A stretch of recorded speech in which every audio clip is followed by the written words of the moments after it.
Dios y Padre Celestial, queremos alabarte y queremos bendecirte. Queremos darte gracias, Señor, porque en esta hora nos permites acercar a ti, acercar a tu presencia por medio de tu palabra. Sé tú ministrando a cada uno de nosotros, Dios eterno, hablándonos. En el nombre de Jesús te lo pedimos. Amén. Muy bien, pluma, papel, lápiz y una actitud enseñable es lo que vamos a necesitar el día de hoy para aprender un poco más acerca de nuestro Señor. Semana número 2. Colosenses capítulo 1, versos del 15 al 23, se titula Reconciliados por Cristo. Y vamos a dar lectura a nuestro pasaje. Él es la imagen del Dios invisible, el primogénito de toda creación, porque en Él fueron creadas todas las cosas, las que hay en los cielos y las que hay en la tierra, visibles e invisibles, sean tronos, sean dominios, sean principados, sean potestades. Todo fue creado por medio de Él y para Él. Y Él es antes de todas las cosas y todas las cosas en Él subsisten. Y Él es la cabeza del cuerpo que es la iglesia. Él es el principio, el primogénito de entre los muertos, para que en todo tenga la preeminencia, por cuanto agradó al Padre que en Él habitase toda plenitud, y por medio de Él reconciliar consigo todas las cosas, así las que están en la tierra como las que están en los cielos, haciendo la paz mediante la sangre de su cruz. Y a vosotros también, que erais en otro tiempo extraños y enemigos en vuestra mente, haciendo malas obras, ahora os ha reconciliado en su cuerpo de carne por medio de la muerte, para presentaros santos y sin mancha y irreprensibles delante de Él, si en verdad permanecéis fundados y firmes en la fe, y sin moveros de la esperanza del Evangelio que habéis oído, el cual se predica en toda la creación que está debajo del cielo, del cual yo, Pablo, fui hecho ministro. Y es que después de haber saludado y haberles comunicado que ha estado orando por ellos, ahora Pablo se dispone a enseñarles cómo es que hemos sido reconciliados con el Padre por medio de Cristo, quien es el primogénito de toda la creación, el que sustenta todas las cosas, la cabeza de la iglesia y en quien habita todo el poder de Dios. Vamos a verlo, Colosenses capítulo 1, verso 15. Él es la imagen del Dios invisible, el primogénito de toda creación. Y comenzando, nos encontramos con dos conceptos que nos hablarán acerca de quién es Cristo. Y es que muchos estudiosos creen que los versos del 15 al 20 de este pasaje pertenecen a una poesía o un himno que los cristianos de aquella época entonaban y que hablaba acerca de lo que ellos creían del Señor Jesús. Pero la verdad es que es algo difícil de comprobar, pero se tenía que mencionar. Y comienza diciéndonos que el Señor Jesús es la imagen de Dios, quien es invisible. Y sabemos que es invisible porque Dios es espíritu y como es espíritu, no se le puede ver. Pero en el Señor Jesús tenemos su imagen, donde el término imagen es tomada del griego eikon, que expresa dos ideas. La primera, semejanza, como la imagen que se refleja en un espejo. Semejanza, como la imagen que se refleja en un espejo. Y la segunda, manifestación, como que es Dios enteramente revelado en el Señor Jesús. De manera que lo primero que Pablo nos enseña es que el Señor Jesús es la misma imagen, el mismo reflejo y manifestación del Dios invisible. ¿Ok? Lo voy a repetir. Lo primero que Pablo nos enseña es que el Señor Jesús es la misma imagen, el reflejo y manifestación del Dios invisible. Vamos a ver el siguiente comentario. Si Pablo hubiera querido decir que Jesús era meramente similar al Padre, él hubiera utilizado la antigua palabra griega homoima, el cual habla simplemente de una apariencia similar. Pero la palabra que usó aquí prueba que Pablo sabía que Jesús era Dios. De la misma forma que Dios el Padre es Dios, esto significa que Jesús es la misma imagen de Dios el Padre. Comentario de un erudito llamado Robertson. Ahora, este tema es de suma importancia, sobre todo cuando hablamos de nuestra salvación. Pues sabemos que somos salvos por creer que Jesús es el Señor. Pero ese Señor al que se refiere Pablo en la carta dirigida a los romanos es la palabra griega kurios, que en realidad significa Señor con mayúscula y que apunta a la enseñanza que estamos recibiendo hoy. Es decir, somos salvos cuando creemos que Jesús, quien pagó por nuestros pecados al morir en la cruz, es la misma imagen de Dios el Padre. Vamos a recordar lo que dice Romanos 10, 9 y 10, que si confesares con tu boca que Jesús es el Señor y creyeres en tu corazón que Dios le levantó de los muertos, serás salvo. Porque con el corazón se cree para justicia, pero con la boca se confiesa para salvación. Ahora, te voy a suplicar que pensemos en esto. ¿Por qué? Porque ¿qué pasa con todos aquellos que confiesan que Jesucristo es Señor, pero no el Señor? O sea, esos que confiesan que Jesucristo es un Señor, pero no el Señor, para hacerlo aún más dramático. Es decir, aquellos que no creen en la divinidad del Señor Jesús, como son los testigos de Jehová y los santos de los últimos días o mormones. La pregunta es, ¿serán salvos? Porque ellos confiesan que Jesucristo murió por sus delitos y pecados y que ellos son salvos por creer en Él. Creen en Él, pero no creen en Jesús, no creen en su divinidad.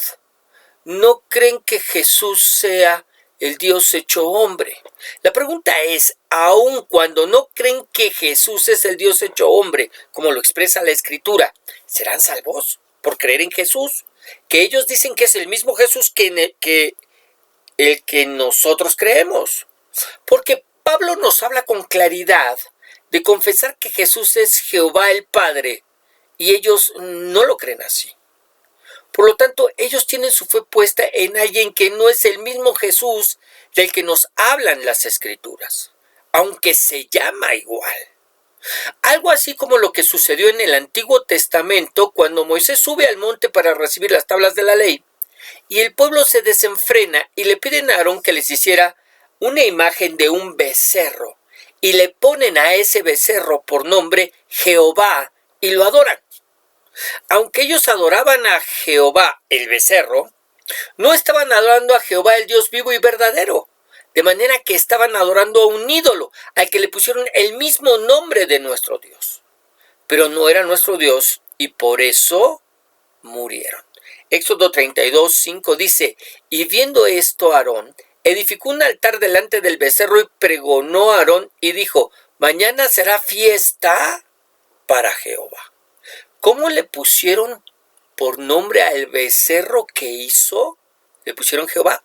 Hicieron fiesta para Jehová, pero no era el mismo Jehová, aunque tenía el mismo nombre. Y exactamente lo mismo sucede con todos aquellos que no creen que el Señor Jesús es Dios mismo hecho hombre. No hablamos del mismo Jesús. Por lo tanto, no podemos pretender tener los beneficios, tener las promesas que nos han sido dadas en su nombre, por lo que siguen en sus delitos y pecados. Así o más claro. Ahora, lo segundo que nos enseña este pasaje es que es el primogénito de todo lo creado. Y primogénito es la palabra que se tomó del término griego prototokos, que no quiere decir que hubiera sido el primer gen o lo primero que fue creado, sino que es usado para señalar el lugar de preeminencia que él ocupa como el primero en todo. Es decir, el Señor Jesús es antes de todo lo creado y diferente en supremacía a todo lo creado, protococos. Precisamente por eso el mismo Señor Jesús, discutiendo con los religiosos de su tiempo, les dijo, Juan 8:58. Jesús les dijo, de cierto os digo, antes que Abraham fuese, yo soy. Antes que Abraham fuese, yo soy. Y les está hablando en relación al tiempo, antes de todo lo creado, Él era, ¿verdad? Él era, pero también Él está antes que Abraham, por encima de Abraham, en cuanto a señorío y majestad. ¿Ok? A eso se refiere la Escritura con el primogénito de toda creación. Y esto alude precisamente al pensamiento judío, en donde el primogénito era aquel que recibía todos los honores y finalmente estaba destinado a constituirse en el patriarca, en aquel que heredaría el mando y que tendría mayores beneficios de parte del padre.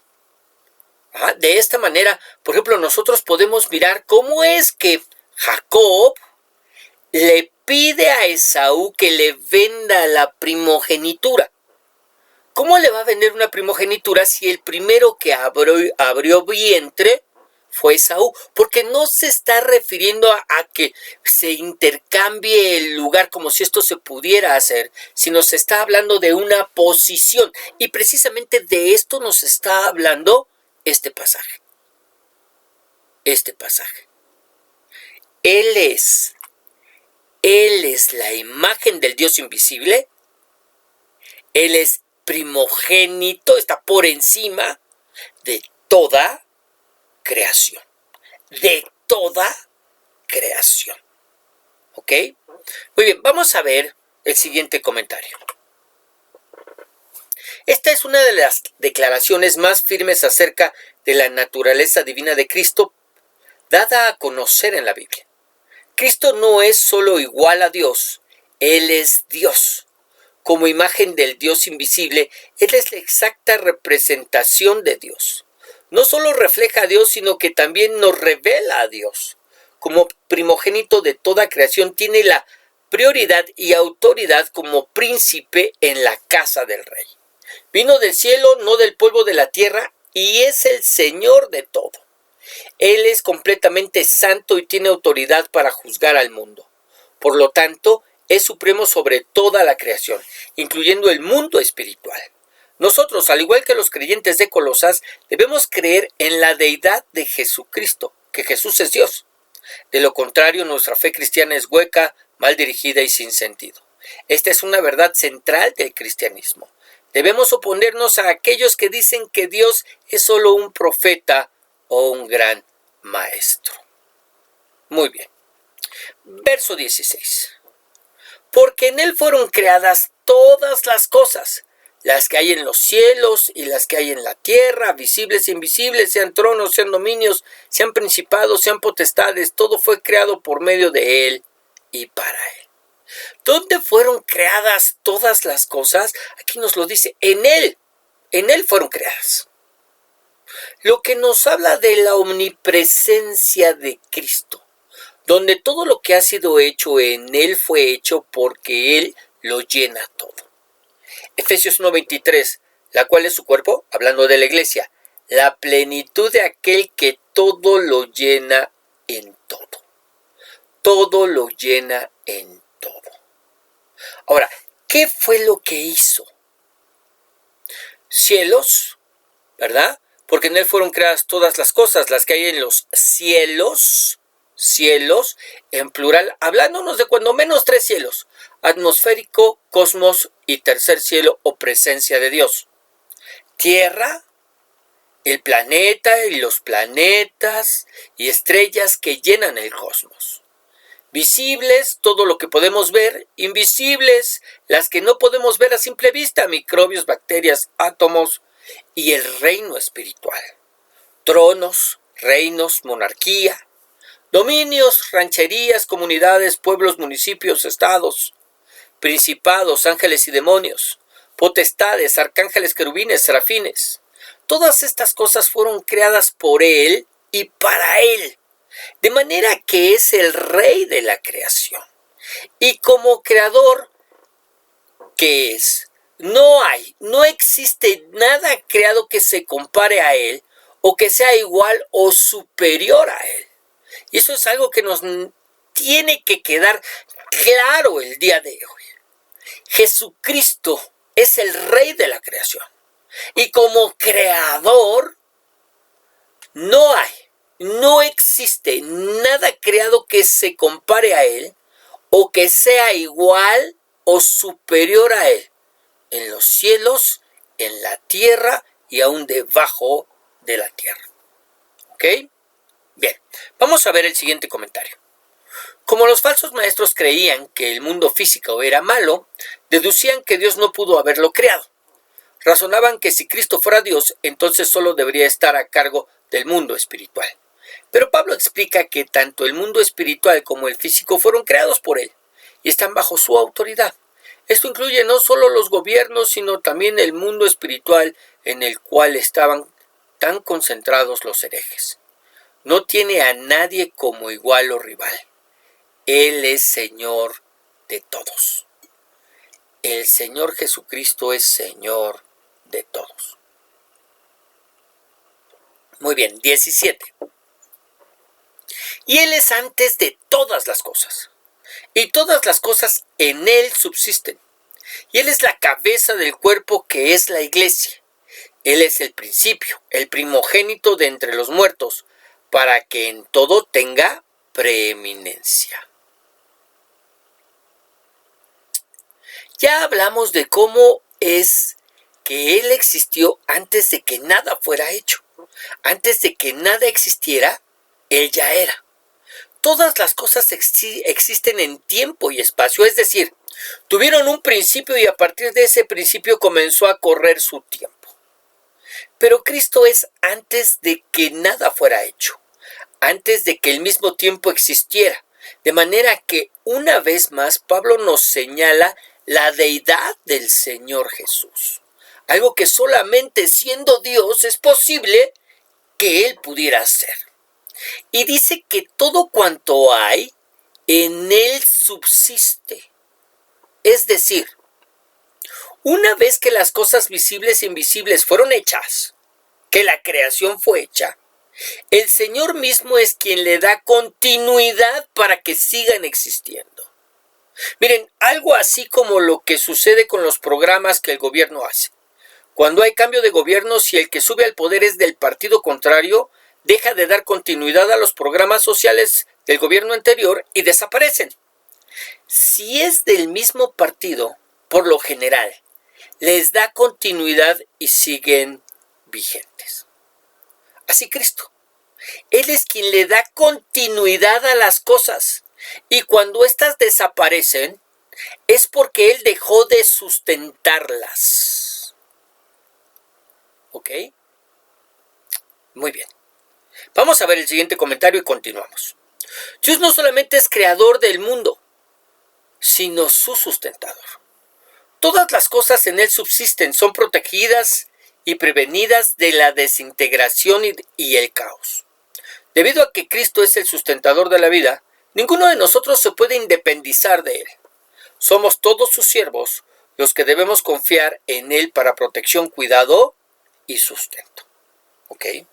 Ahora, y ese que sustenta todas las cosas para que sigan existiendo, nos dice la Escritura que es la cabeza de la iglesia, que es su cuerpo. Dice, y Él es la cabeza del cuerpo que es la iglesia, el que es el principio de todas las cosas. En Él se origina todo. ¿Ok?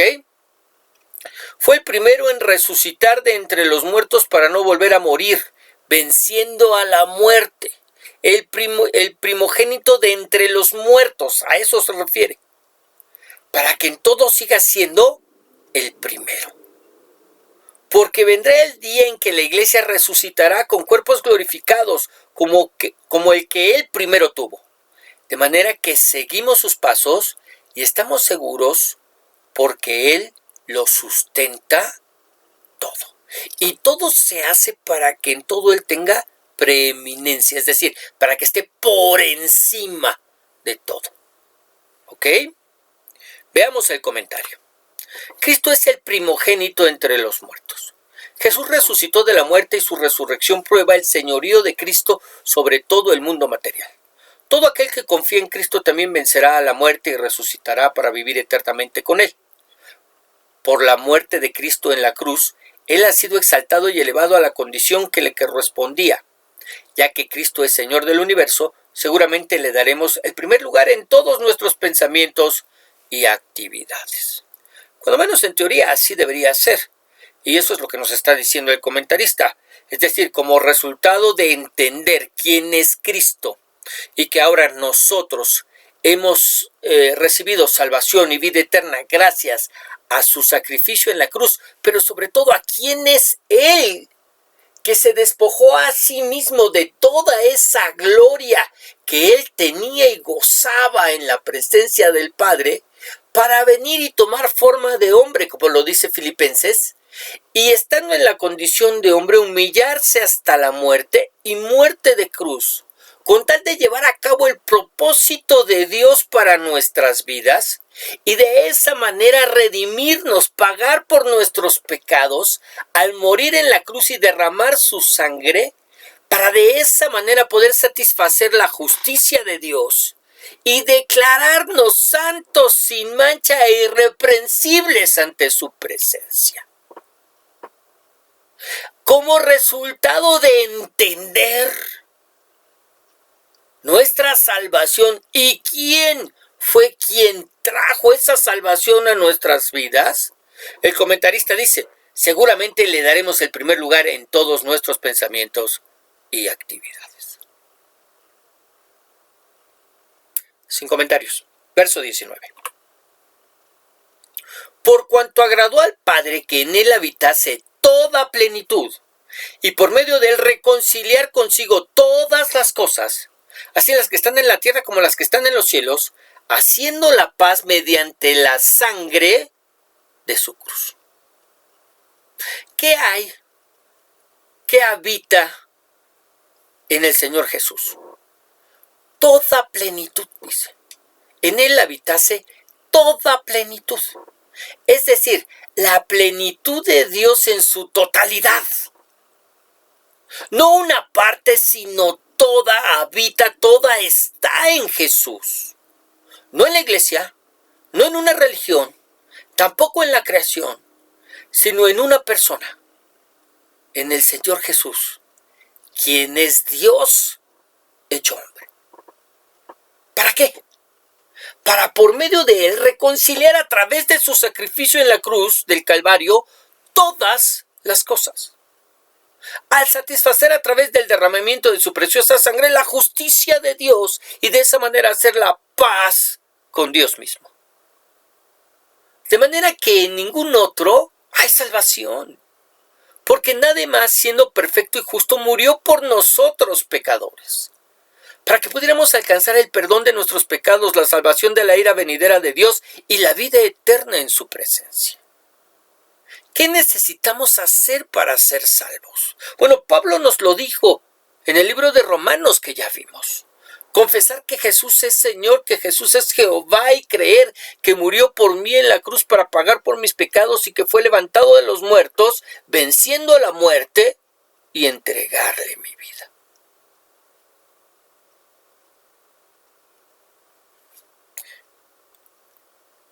En lo que lo piensas, quiero leerte el siguiente comentario.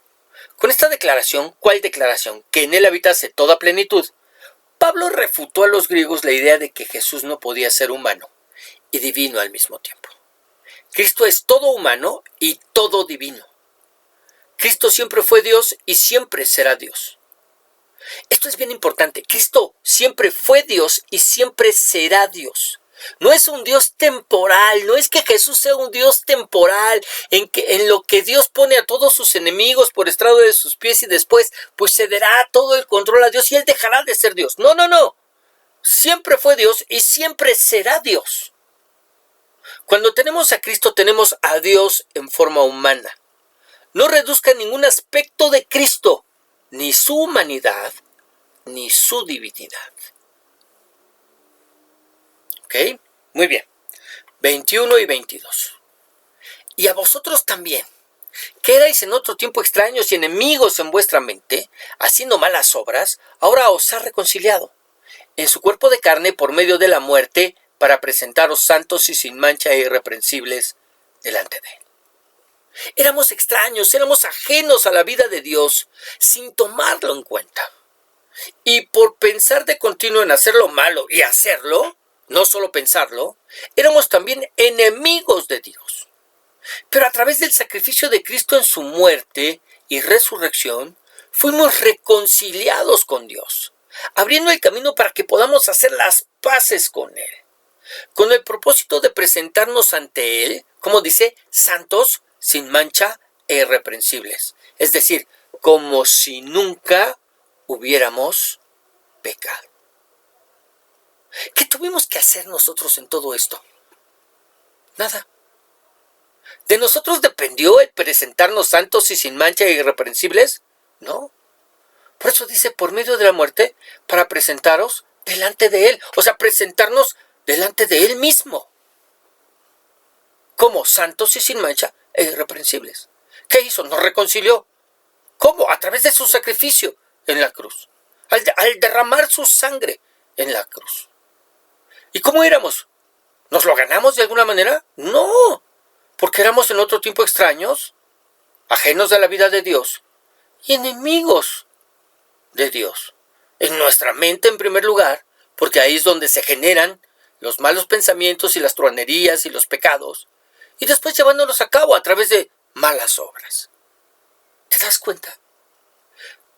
¿Dónde participé? Pues en el hacer malas obras, en estar ajeno a la vida de Dios sin importarme quién es Dios y qué es lo que quería. Y ser un enemigo de Dios en mi mente, porque de continuo mi pensamiento me llevaba a pensar en el mal. ¿Yo hice algo para ser reconciliado? No. Porque aún la fe que fue puesta en la persona del Señor Jesucristo me fue dada. Es un don de Dios. Pero yo decidí por Él. Pero ya vimos en nuestra clase anterior que el llamado de Dios es irrefutable, irresistible. Así como Dios llamó a Pablo, el apóstol, cuando era perseguidor de la iglesia, para hacerlo su apóstol, y Pablo no quería, no buscaba, pero no pudo resistirse al llamado de Dios. De la misma manera nosotros no nos pudimos resistir al llamado de Dios para ser sus hijos. Y ahora que lo somos, nada sigue dependiendo de nosotros. Pues la obra del Espíritu se empieza a desarrollar en nuestras vidas. Lo único que podemos hacer, si algo podemos hacer, es tener comunión con el Hijo a través de la oración y la palabra. Y tomando estos dos recursos, la oración y la palabra, el Espíritu Santo va obrando y trabajando en nuestras vidas, transformándonos en nuevas criaturas, poco a poco, llevándonos en ese proceso de santificación para hacernos santos y sin mancha, pero ya podemos ser presentados santos y sin mancha e irreprensibles delante de Él, porque es por Él, no por mí.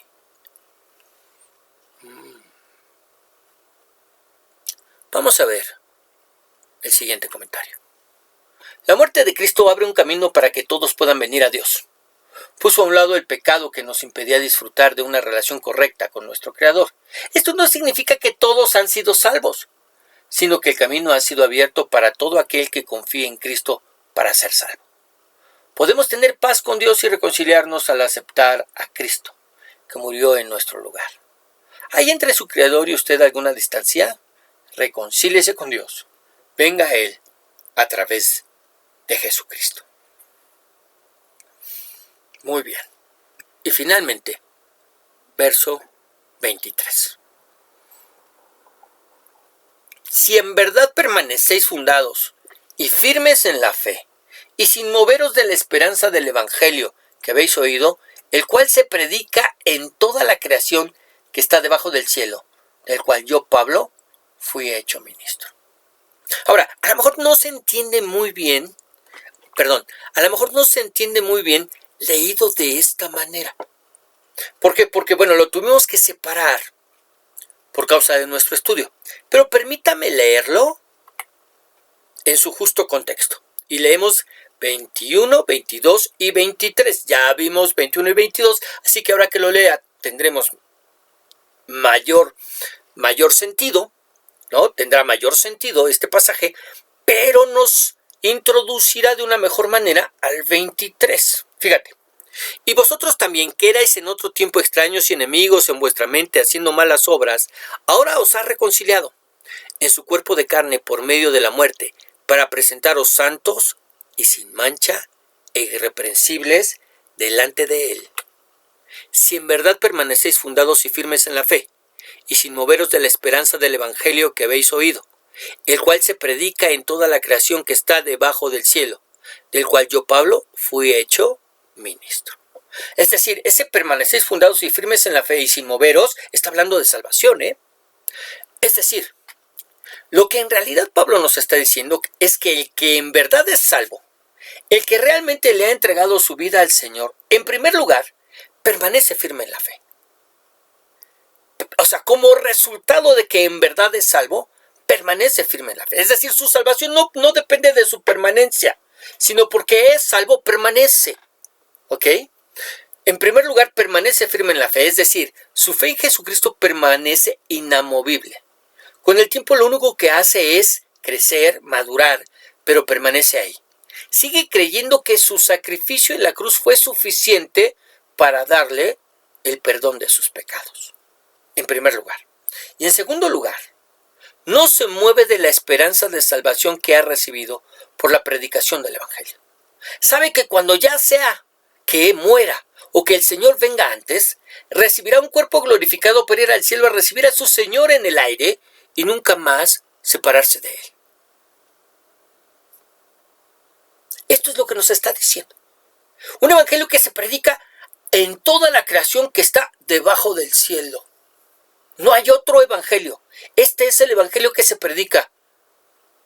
Este es el evangelio que es posible que traiga salvación y vida eterna a todo aquel que cree en lo que el evangelio nos señala y apunta a Jesucristo como el Señor de la creación, como el primogénito,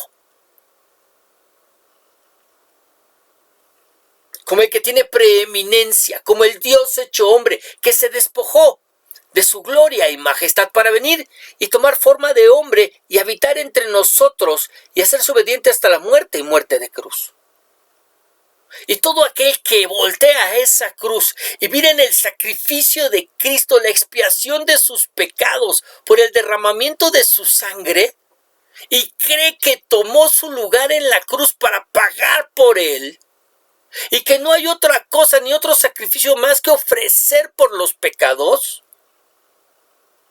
es salvo.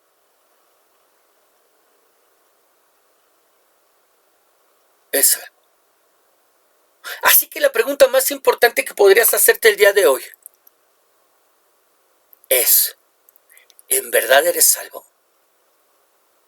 ¿En verdad le has entregado tu vida a Jesús? ¿Al Dios hombre?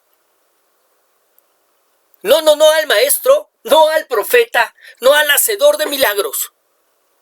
No.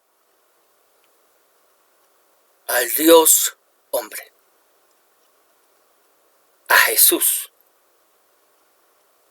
que es Jehová, Señor y Dios nuestro.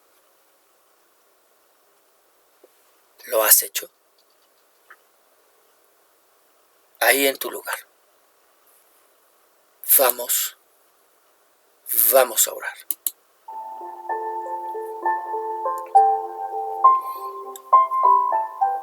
Señor Dios y Padre, hay mucha información, muchas cosas que digerir, Señor, a través de lo que nos has enseñado el día de hoy. Solo podemos pedirte, Padre, que des sabiduría, que traigas entendimiento a nuestro corazón, revelación por medio de tu Espíritu. Entendemos por qué Pablo les pedía en oración que a los de Colosas les dieras revelación para entender tu voluntad, el desarrollo de la misma a través de tu Hijo Jesucristo.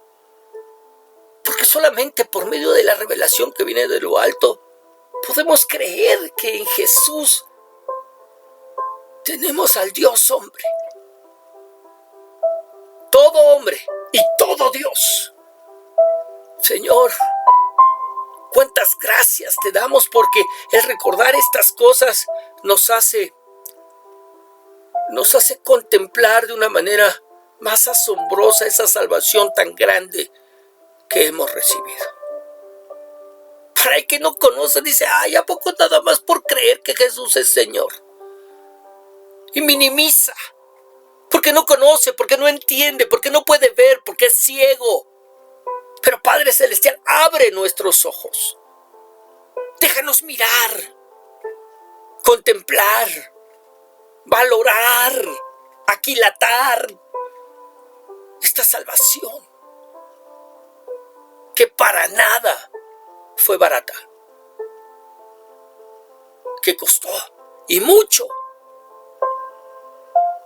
precio de sangre pagado por ti.